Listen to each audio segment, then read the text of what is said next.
Thank you, Mr. Chairman. And Mr. George, I want you to take heart, and I want you to be heartened by the fact that when one side has good facts, they pound the facts, and when they have good law, they pound the law, and when they don't have either facts or law, then they like to pound the judge. And that's what we've been listening to tonight. I've heard more questions and tougher questions directed to you than I've heard directed to Lois Lerner. So I want you to take heart. And we'll get back to this bipartisanship here towards the end, because I'd like to invite my friends from the other side of the aisle to write a letter to the Department of Justice. Speaking of the appearance of partisanship, we have a DOJ lawyer who contributed the maximum to the president, and that's who's supposed to be investigating. So perhaps, Mr. Chairman, we could have a letter, and we could get some Democrats to sign that letter with us, so we can ask the Department of Justice to update us on the status of the investigation and whether or not Ms. Boserman is the right person to conduct that investigation. However, Mr. Camus, I want to ask you this. Mr. Koskinen, Commissioner Koskinen, in June of 2014, said that there was no evidence of criminal wrongdoing, which I found to be stunning because I was not aware previously that he was a criminal investigator. I thought he was the commissioner of the IRS. So I think we both learned something that night. He had conducted a full investigation and found no criminal wrongdoing, which I found also stunning because the Ways and Means Committee had made a criminal referral to the Department of Justice. So to the extent Mr. Koskinen is watching tonight, are there potential criminal statutes at play? Yes, there could be. Yes, sir. Well, what could they be? I'm not asking you to prejudge it, but you can't discriminate against someone based on their political ideology, can you? No. No, that's against the law, and thank the Lord for it. And you can't disclose confidential taxpayer information, can you? No, you cannot. No, you cannot. Nor can you mislead Congress, can you? You cannot. Could I ask the chairman to engage in a colloquy with me? Mr. Chairman, I listen, and he is my friend from Virginia, Mr. Connolly.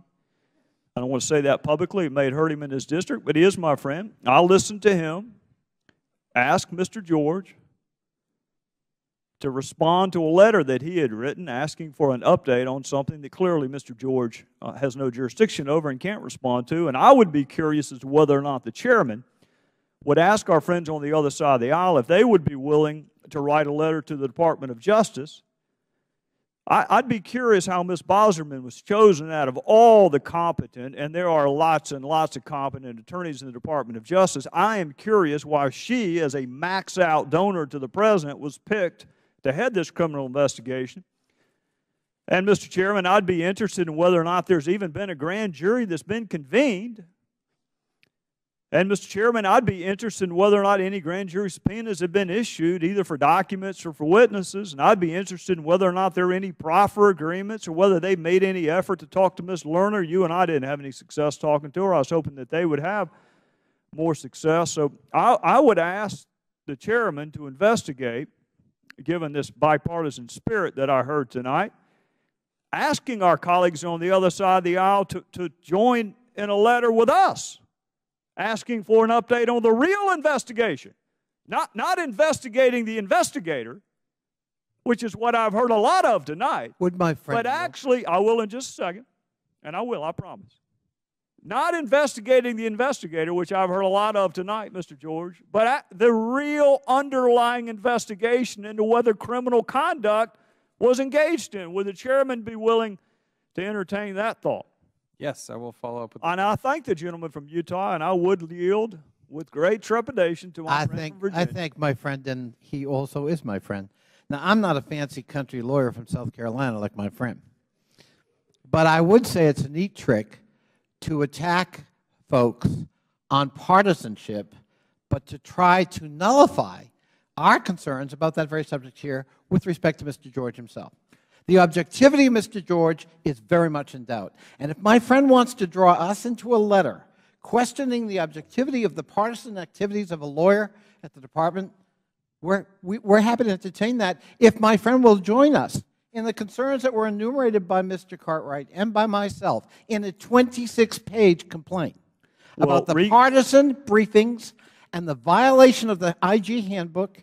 And by the way, if we're going to condemn people or raise questions by insinuation of their partisan affiliations, we could do that with Mr. George, too, because he has a partisan history. Reclaiming my time because I'm out of time, and I know the chairman's going to let me make one conclusory comment. This is I think the third time Mr. George has appeared before this committee.